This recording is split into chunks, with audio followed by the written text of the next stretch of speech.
ನಮಸ್ಕಾರ. ಬ್ರೇಕ್ ಆದಮೇಲೆ ಮತ್ತೆ ಭರ್ಜರಿ ಬೇಟೆ ವಿಶೇಷ ಕಾರ್ಯಕ್ರಮನ ಮುಂದುವರಿಸ್ತಾ ಇದ್ದೀವಿ. ಸಾಕಷ್ಟು ವಿಚಾರಗಳನ್ನು ಕಲೆ ಹಾಕುವಂಥ ಯತ್ನವನ್ನು, ಸಾಕಷ್ಟು ಇನ್ಸೈಟ್ಸ್ಗಳನ್ನು ಕೊಡುವಂಥ ಯತ್ನವನ್ನು ಕೂಡ ಮಾಡ್ತಾ ಇದ್ದೀವಿ. ಅವರ ತಂದೆ ಯಾಸೀನ್ ಭಟ್ಕಳ್ನ ತಂದೆ ಏನು ಮಾತನಾಡ್ತಿದ್ರು ಅನ್ನೋದನ್ನು ನೀವು ಕೇಳಿದ್ರಿ. ಅದಕ್ಕೆ ಅಜಿತ್ ಹನುಮಕ್ಕನವರ್ ನಿಜಕ್ಕೂ ಅದ್ಭುತವಾದಂಥ ಉತ್ತರವನ್ನು ಕೂಡ ಕೊಟ್ಟರು. ಈಗ ನಮ್ಮ ದೆಹಲಿಯ ಪ್ರತಿನಿಧಿ ಪ್ರಶಾಂತ್ ನಾತು ನನ್ನ ಜೊತೆಗೆ ಸಂಪರ್ಕದಲ್ಲಿ ಸಿಕ್ಕಿದ್ದಾರೆ. ಅವರು ಕೂಡ ಸಾಕಷ್ಟು ಮಾಹಿತಿಗಳನ್ನು, ಇನ್ಸೈಟ್ಸ್ಗಳನ್ನು ಕೊಡುವಂಥ ಪ್ರಯತ್ನವನ್ನು ಮಾಡ್ತಾರೆ. ಪ್ರಶಾಂತ್ ನಾತು, of course yes, it's a very major victory. National intelligence ಏಜೆನ್ಸಿಗಳಿಗೆ ಒಂದು ಪ್ರೈಸ್ ಕ್ಯಾಚ್, ಒಂದು ದೊಡ್ಡ ತಿಮಿಂಗ್ಲ ಸಿಕ್ಕಿದೆ ಅನ್ನೋದು ಗೊತ್ತಿರುವಂಥ ಮಾತು. ಆದರೆ ಇಲ್ಲಿ ಒಂದು ಪ್ರಶ್ನೆ ಕಾಡ್ತಾ ಇದೆ. ಅವನನ್ನು ಇವತ್ತು ಸೆರೆ ಹಿಡಿದಿರೋದು ನೇಪಾಳದಲ್ಲಿ. ಒಂದು ಹಿಂದೂ ರಾಷ್ಟ್ರವಾಗಿರುವಂಥ ನೇಪಾಳ ಈ ಜಿಹಾದಿಗಳಿಗೆ, ಮೂಲಭೂತವಾದಿಗಳಿಗೆ, ಈ ರೀತಿಯ ಟೆರರಿಸ್ಟ್ಗಳಿಗೆ ಎಲ್ಲೋ ಒಂದು ಕಡೆ ಸೇಫ್ ಹೆವೆನ್ ಆಗ್ತಿದೆ ಅನ್ನೋ ಅನುಮಾನ, ಒಂದು ಆತಂಕ ಶುರುವಾಗ್ತಿದೆ. ಪ್ರಶಾಂತ್, ನಿಶ್ಚಿತವಾಗೂ ಕೂಡ ಇದು ಕಳೆದ 10-15 ವರ್ಷಗಳಿಂದ ನೇಪಾಳ ಮತ್ತು ಬಾಂಗ್ಲಾದೇಶ್ ಯಾವ ರೀತಿ ಭಾರತದ ವಿರುದ್ಧ ಒಂದು ರೀತಿಯ ಭಯೋತ್ಪಾದಕ ಚಟುವಟಿಕೆಗಳನ್ನು ನಡೆಸಲು ಸಂಘಟನೆಗಳಿಗೆ ಯಾವ ರೀತಿ ನೆರವಾಗ್ತಾ ಇದೆ ಅಂತಕ್ಕಂಥದ್ದು ನಿಶ್ಚಿತವಾಗೂ ಕೂಡ ಆತಂಕದಿಂದ ಯೋಚಿಸಬೇಕಾಗಿರ್ತಕ್ಕಂಥ ಸಂಗತಿ.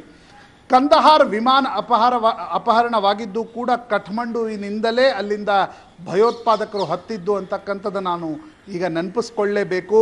ನೇಪಾಳದ ಬಾರ್ಡರ್ ಏನಿದೆ, ಅಲ್ಲಿನ ಮದರಸಾದಲ್ಲಿ ನಡೀತಿರ್ತಕ್ಕಂಥ ಚಟುವಟಿಕೆಗಳು ಚಂದನ್, ಮೊದಲಿನಿಂದಲೂ ಕೂಡ ಪಾಕಿಸ್ತಾನ್ ಬೇಸ್ಡ್ ಟೆರರಿಸ್ಟ್ ಆರ್ಗನೈಸೇಷನ್ಸ್ಗಳು ಅದನ್ನು ಯಾವ ರೀತಿ ತಲೆಮರೆಸ್ಕೊಳ್ಳಲು ಉಪಯೋಗಿಸ್ತಾ ಇವೆ ಅಂತಕ್ಕಂಥದ್ದು ಸಾಕಷ್ಟು ಜನ ಸೆಕ್ಯೂರಿಟಿ ಎಕ್ಸ್ಪರ್ಟ್ಸ್ಗಳು ಈ ಬಗ್ಗೆ ಕಾಲಕ್ಕೆ ಕೇಂದ್ರ ಸರ್ಕಾರಕ್ಕೆ, IB ರಾ ಗಮನಕ್ಕೆ ತಂದೇ ಇದ್ದಾರೆ ಅಂತಕ್ಕಂಥದ್ದು.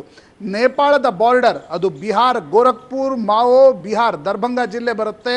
ಈ 3 ಜಿಲ್ಲೆಗಳಲ್ಲಿ ಹತ್ಕೊಂಡಿರ್ತಕ್ಕಂಥ ನೇಪಾಳದ ಬಾರ್ಡರ್ ಒಂದು ಕಡೆ ವಲ್ನರೇಬಲ್ ಏರಿಯಾ ಒಂದು ಕಡೆ ಆದರೆ, ಇನ್ನೊಂದು ಕಡೆ ಬಂಗಾಲದ ಜೊತೆ ಹೊತ್ಕೊಂಡಿರ್ತಕ್ಕಂಥ ಬಾಂಗ್ಲಾದೇಶ್ನ ಬಾರ್ಡರ್ ಅದು ಬಿಹಾರದ ಹತ್ರನೂ ಬರುತ್ತೆ.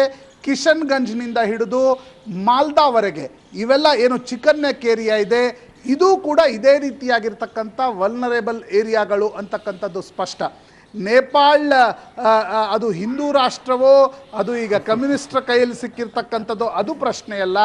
ಆದರೆ ನೇಪಾಳದಲ್ಲಿ ಈ ರೀತಿಯಾಗಿರ್ತಕ್ಕಂಥ ಚಟುವಟಿಕೆಗಳನ್ನು ನಡೆಸಲು ಸಾಕಷ್ಟು ವಲ್ನರೇಬಲ್ ಪಾಯಿಂಟ್ಸ್ಗಳಿವೆ ಅಂತಕ್ಕಂಥದ್ದು ಮುಖ್ಯವಾಗಿರ್ತಕ್ಕಂಥ ವಿಚಾರ. ಭಾರತದಿಂದ ನೇಪಾಳಕ್ಕೆ ಹೋಗಲು ನಿಮಗೆ ಪಾಸ್ಪೋರ್ಟ್ ಬೇಕಾಗಿಲ್ಲ, ಬಾಂಗ್ಲಾದೇಶ್ಗೆ ಹೋಗಲು ಪಾಸ್ಪೋರ್ಟ್ ಬೇಕು, ಆದರೆ ಗಡಿಯಲ್ಲಿ ನುಸುಳ್ಕೊಂಡು ಹೋಗ್ಬೋದು ಅಂತಕ್ಕಂಥದ್ದು. ಭೂತಾನ್ದಲ್ಲೂ ಈ ರೀತಿಯ ಚಟುವಟಿಕೆಗಳು ನಡೀತಾ ಇದ್ವು, ಅದನ್ನು ನಾವು ಪಕ್ಕಕ್ಕಿಡೋಣ. ನಂತರ ಭೂತಾನ್ ಹೇಗೆ ಕ್ರ್ಯಾಕ್ ಡೌನ್ ಮಾಡ್ತು ಅಂತಕ್ಕಂಥದ್ದು ಉಲ್ಫಾ ಚಟುವಟಿಕೆ ನಿಯಂತ್ರಿಸಲಿಕ್ಕೆ ಕಾರಣ ಆಯಿತು. ಆದರೆ ನೇಪಾಳದಲ್ಲಿ ಮೊದಲಿನಿಂದಲೂ ಕೂಡ ಈ ರೀತಿಯ ಚಟುವಟಿಕೆಗಳಿಗೆ ಒಂದು ರೀತಿಯ ಸೇಫ್ ಹೆವೆನ್. ಪಾಕಿಸ್ತಾನದ ಎಲ್ಲ ಸಂಘಟನೆಗಳು, ನಿಮ್ಮ ಇಡೀ ಭಾರತದ ವ್ಯವಸ್ಥೆಯನ್ನು ಬಿಗಡಾಯಿಸ್ತಕ್ಕಂಥ ಫೇಕ್ ಕರೆನ್ಸಿ ಚಟುವಟಿಕೆಗಳು ನಡೆಯೋದು ನೇಪಾಳದಿಂದಲೇ ಅಂತಕ್ಕಂಥದ್ದನ್ನು ಕೂಡ ನಾವು ಗಮನಿಸಲೇಬೇಕು. ಚಂದನ್. ಎಸ್ ಪ್ರಶಾಂತ್, ಬಂಧನಕ್ಕೆ ಸಂಬಂಧಪಟ್ಟಂತೆ ಇತ್ತೀಚಿನ ಬೆಳವಣಿಗೆಗಳು ಏನು?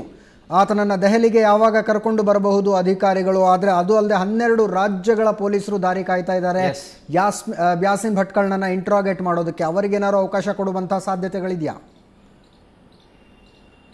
ನಿಶ್ಚಿತವಾಗಿ ಕೂಡ ಈಗಷ್ಟೇ ಆತನನ್ನು ಭೇಟಿಯಾದ ಪೊಲೀಸರು, ಬಿಹಾರದ ಭೇಟಿಯಾದ ಪೊಲೀಸರು ಆತನನ್ನು ಇಂಟ್ರಾಗೇಟ್ ಮಾಡ್ತಾ ಇದ್ದಾರೆ. ನ್ಯಾಷನಲ್ ಇನ್ವೆಸ್ಟಿಗೇಷನ್ ಏಜೆನ್ಸಿಯ ಅಧಿಕಾರಿಗಳು ಕೂಡ ಅಲ್ಲಿದ್ದಾರೆ.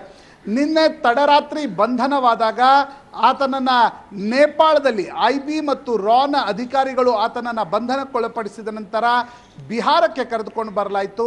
ಪ್ರಮುಖವಾಗಿ ಬಿಹಾರದ ಪೊಲೀಸರು ದರ್ಭಂಗದಲ್ಲಿ ಆತ ಯಾವ ರೀತಿಯ ಚಟುವಟಿಕೆಗಳನ್ನು ನಡೆಸ್ತಾ ಇದ್ದ ಅಂತಕ್ಕಂಥದ್ರ ಬಗ್ಗೆ ಒಂದು ವಿಚಾರಣೆ ಆದರೆ, ಕಳೆದ ತಿಂಗಳಷ್ಟೇ ಬೋಧ್ಗಯಾದಲ್ಲಿ ರಂಗಿಯಾ ಮುಸ್ಲಿಮ್ಸ್ ಅಬ್ದುಲ್ ಕರೀಂ ತುಂಡಾನ ಬಂಧನವಾದಾಗ ಕೂಡ ರಂಗಿಯಾ ಮುಸ್ಲಿಮ್ಸ್ ಮತ್ತು ಬೌದ್ಧರ ನಡುವೆ ಮ್ಯಾನ್ಮಾರ್ನಲ್ಲಿ, ಬರ್ಮಾನಲ್ಲಿ ಯಾವ ರೀತಿಯಾಗಿರ್ತಕ್ಕಂಥ ಕ್ಲಾಶ್ ನಡೀತಾ ಇದೆ, ಅದರ ಕಾನ್ಸಿಕ್ವೆನ್ಸ್ ಆಗಿ ಬೋಧ್ಗಯಾದಲ್ಲಿ ಬ್ಲಾಸ್ಟ್ ನಡೆದಿತ್ತು.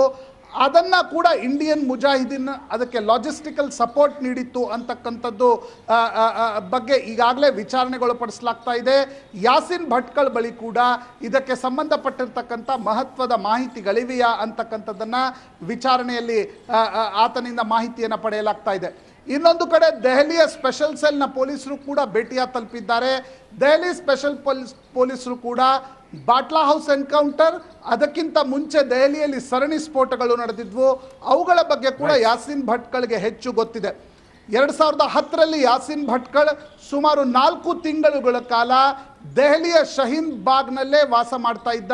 ಇಲ್ಲಿ ಒಬ್ಬ ಸ್ಕ್ರಾಪ್ ಡೀಲರ್ನ ಹುಡುಗಿಯನ್ನ ಮದುವೆ ಕೂಡ ಆಗಿದ್ದ.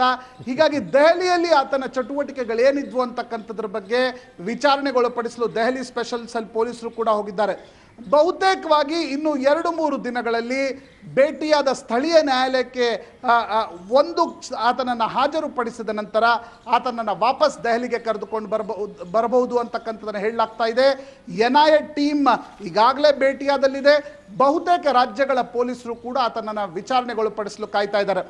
ಅಜಿತ್ 2007ರ ನಂತರ 2007 ನನಗಿನ್ನೂ ಆ ಸಂಜೆ ನೆನಪಿದೆ, ಬೆಂಗಳೂರಿನಲ್ಲಿ ಸರಣಿ ಸ್ಫೋಟ ಆದ ನಂತರ ಮರುದಿನ ಸೂರತ್ ಮತ್ತು ವಡೋದರಾದಲ್ಲೂ ಕೂಡ ಒಂದು ಫಾಲ್ಡ್ ಅಟೆಂಪ್ಟ್ ನಡೀತು, ಒಂದು ವಿಫಲ ಯತ್ನ ಸರಣಿ ಸ್ಫೋಟದ್ದು ನಡೀತು. ಅದರ ನಂತರ ದೆಹಲಿಯಲ್ಲಿ ಸರಣಿ ಸ್ಫೋಟ ನಡೆದಿತ್ತು. ಅದು ಗ್ರೇಟರ್ ಕೈಲಾಶ್, ಕನಾಟ್ ಪ್ಲೇಸ್ ಮತ್ತು ಕರೋಲ್ ಬಾಗ್ನ ಗಫಾರ್ ಮಾರ್ಕೆಟ್ನಲ್ಲಿ ನಡೆದಿರ್ತಕ್ಕಂಥ ಸ್ಫೋಟಗಳು. ಆ ಸ್ಫೋಟದ ರೂವಾರಿ ಯಾಸೀನ್ ಭಟ್ಕಳಾಗಿದ್ದ. ನಂತರ ಭಾರತದಲ್ಲಿ ನಡೆದಿರ್ತಕ್ಕಂಥ ಎಲ್ಲ ಸ್ಫೋಟಗಳ ಹಿಂದೆ ಯಾಸೀನ್ ಭಟ್ಕಳಿದ್ದಾನೆ. ಅಜಿತ್, ನೀವು ಭಯೋತ್ಪಾದಕ ಚಟುವಟಿಕೆಗಳನ್ನು, ಟೆರರಿಸ್ಟ್ ಆರ್ಗನೈಸೇಷನ್ಸ್ಗಳ ಮಾಡ್ಯೂಲ್ಗಳನ್ನು, ಮೋಡಸ್ ಆಪರಂಡಿಗಳನ್ನು ಹೆಚ್ಚು ಗಮನಿಸ್ತಾ ಇರ್ತೀರಿ. ಆದರೆ ಮುಂಬೈ ಮತ್ತು ದೆಹಲಿಯಿಂದ ಭಯೋತ್ಪಾದಕ ಚಟುವಟಿಕೆಗಳನ್ನು ನೇರವಾಗಿ ಬಿ ಟೌನ್ಗಳಿಗೆ ತೆಗೆದುಕೊಂಡು ಹೋಗಿರ್ತಕ್ಕಂಥದ್ದು ಯಾಸೀನ್ ಭಟ್ಕಳ್ನ ಮಾಸ್ಟರ್ ಮೈಂಡ್ ಅಂತಕ್ಕಂಥದ್ದನ್ನು ಕೂಡ ನೆನಪಿನಲ್ಲಿಡಬೇಕು.